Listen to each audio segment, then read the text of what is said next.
Hello and welcome to Every Persona Explained, where we take a look at the origin and representation of every persona. I'm your host Winwright, and today we're taking a look at Janosik.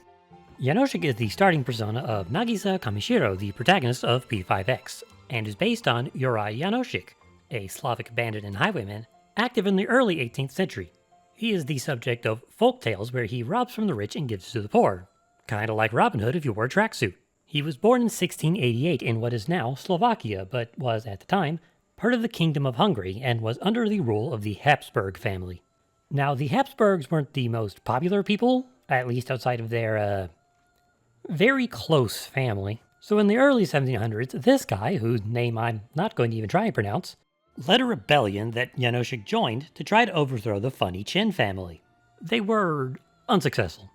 After the war, Janosik would join another man whose name I'm not going to try and pronounce, to form a group of highwaymen.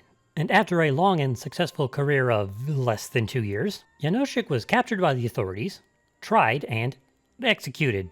And that's it. He was a failed rebel and bandit for 2-ish years and died before he hit 30, so why does he get his own video? Supposedly, Janosik and his band of hoodlums mainly targeted rich merchants and not poor peasants. And he also forbade his men from killing their targets. This meant that, while he was absolutely a criminal, he wasn't perceived as a villain by the common people.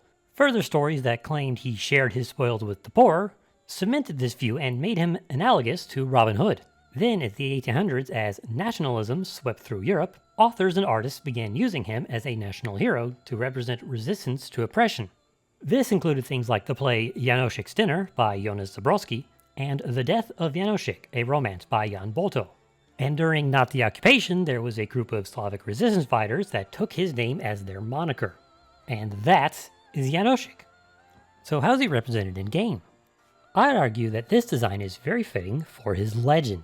While he was a bandit and highwayman, the legends about him have made him into a folk hero, and the bright white outfit could be a reflection of this heroic spirit. Also, his weapons are just really cool. Starting in the 16th century, gun-making became an art form, with many smiths making combination weapons, including fusing guns with axes. While often made more as a piece of art or novelty than a battlefield weapon, they could still work as a weapon for, say, an ambush done by a bandit.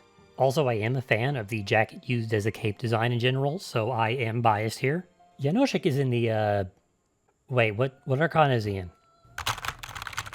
It would appear that P5X doesn't categorize him under any specific arcana, but seeing as he's the starting persona for a protagonist, we'll just assume he's in the Fool arcana. And Fool is very fitting with its meanings of freedom, adventure, and idealism.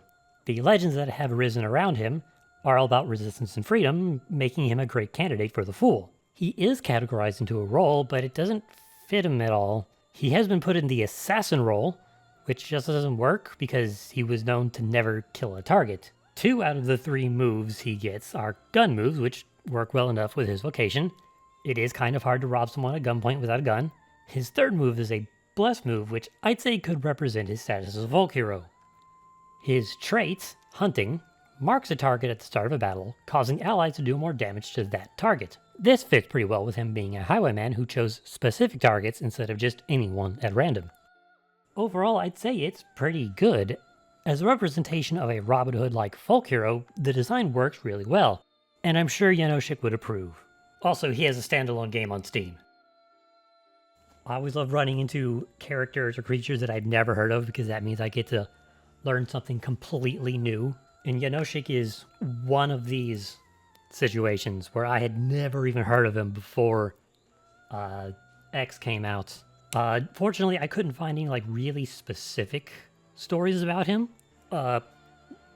largely because I don't speak any of the Slavic languages that the stories are in. The Robin Hood analog is interesting, but I think that's largely because there's a consensus that there was probably somebody that Robin Hood is based on, but he didn't do all the stuff that Robin Hood is known for.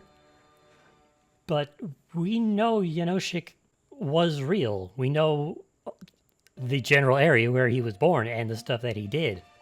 Now, the stories about him only robbing from rich people and giving to poor people are questionable, we'll say. But it is really cool that we have this sort of Robin Hood character that we know is real. Anyways, thank you very much for watching. Let me know who you want to see next time in the comments down below. Don't forget to subscribe, and I will see you next time on Every Persona Explained.